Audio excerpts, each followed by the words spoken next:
Now let us see a formula method to find out problems related to successive discounts. As I told you, there are many methods. First we started with the normal percentage method, but now we start with the formula method. Now what is that? If X, Y, Z are the successive discount, where X I am saying is the first discount that is given on the mark price, Y is the second discount that is being given on the mark price, and you can see that Z will be the third discount that is given on the mark price. Then I'll write it as first 1 minus X upon 100, 1 minus Y upon 100 and 1 minus Z upon 100. What will I do with this? I'll multiply all the three. So X, 1 minus X upon 100, 1 minus Y upon 100 and 1 minus Z upon 100. All three are being multiplied. And that whole thing is now multiplied by my mark price. So now if I give you the value of discount and the mark price, you can put it in the formula and reach to your answer. So let's just apply this to the previous problem that we solved. We took the mark price as 150. So let's write the mark price as 150.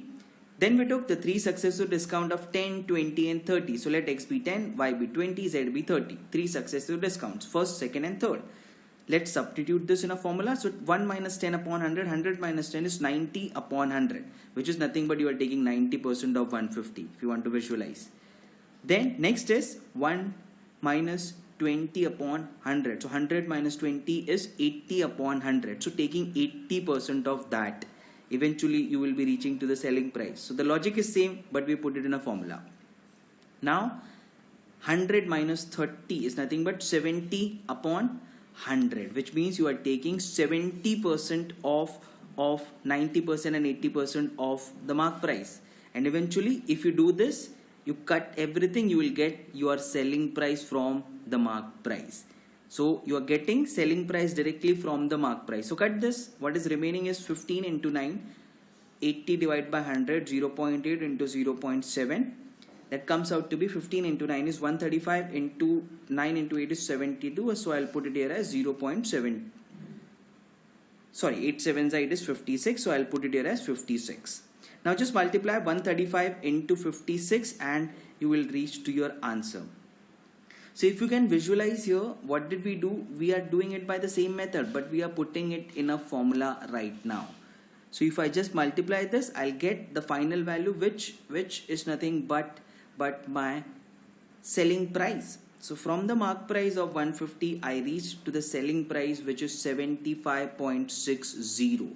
As I multiply both of them, I get my selling price as 75.60, which means the product which was sold at a mark price of rupees 150 is now being sold at 75.6, which is the selling price. So I directly get the selling price from the mark price by using the formula method. If you want to compare this, compare it here.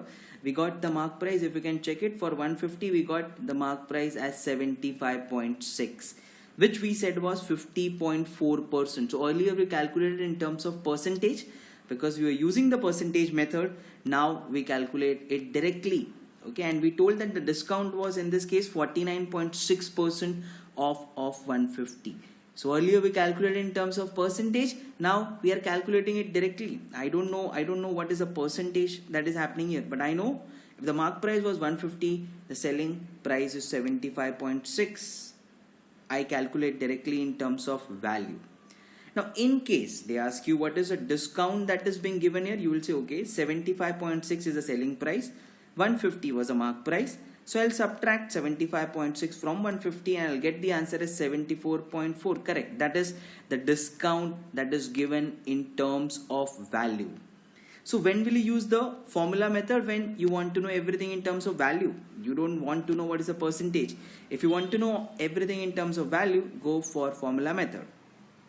Let's apply this to this. 10% and 30% discount is given on a mark price of 32,500. So I'll put it in a formula. Mark price is 32,500 into 1 minus X. The discount given is 10 upon 100 into 1 minus Y, that is 30 upon 100. So I applied it. Since only two discounts were given, I am not using Z right now.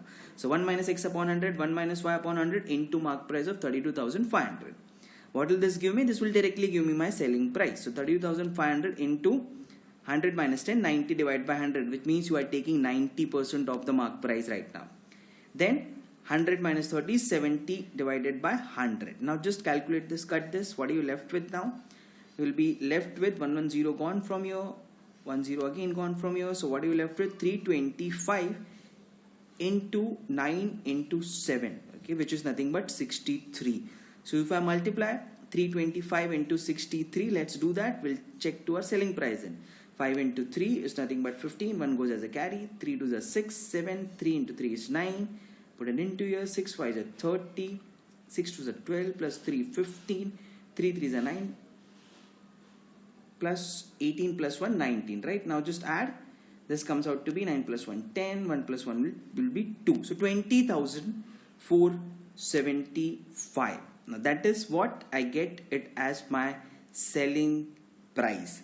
So if you want to know selling price directly from the mark price, please use the formula method, because in this case no need to find out and go into the complications of finding out the percentage, because all that is being asked to me is a selling price from the mark price, and the easiest way to go for this would be the formula method.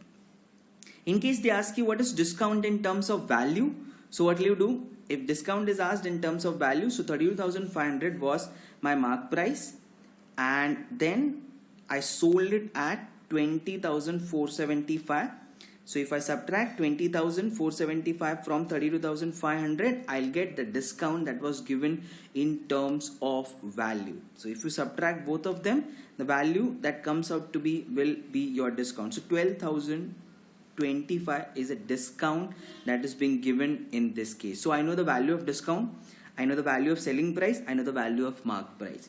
So again I am repeating, if everything is asked in terms of value, go for formula method. In case they ask you what is a discount percent in this case, now this method looks a little complicated, because then you have to find out the discount, which you found it out as 12,025, and you will have to see 12,025 is what percent of your mark price, which was 32,500. That will give you the answer for discount percent. So that comes out to be 37%. I would have easily used the percentage method to find out the discount percentage. Okay, so in case they ask you percentage discount, then don't use a formula method, because then the formula method will be complicated. If they ask you only the discount percentage, then use your percentage method, which we did it earlierly. Okay, so which was that method? We will start by assuming it to be as 100%. Okay, so let's start with that. Let's use the discount percentage method. So 100% was the mark price that was given to us. We reduced this first by 10%, so 90% is left. Then we reduced it by 30%. So 30% of 90% is nothing but 27. So subtract 27 from your 90, which comes out to be as 63, correct? Yes, 63. So 100% is reduced to 63%. What do we understand from this? So the discount given is nothing but 37%, which is 100 minus 63. So if discount percentage is being asked, you can get the answer in 10 seconds by percentage method. But if asked in terms of value, that is the selling price or your discount price, go for the formula method. So know both the methods, but when to apply what is a trick here.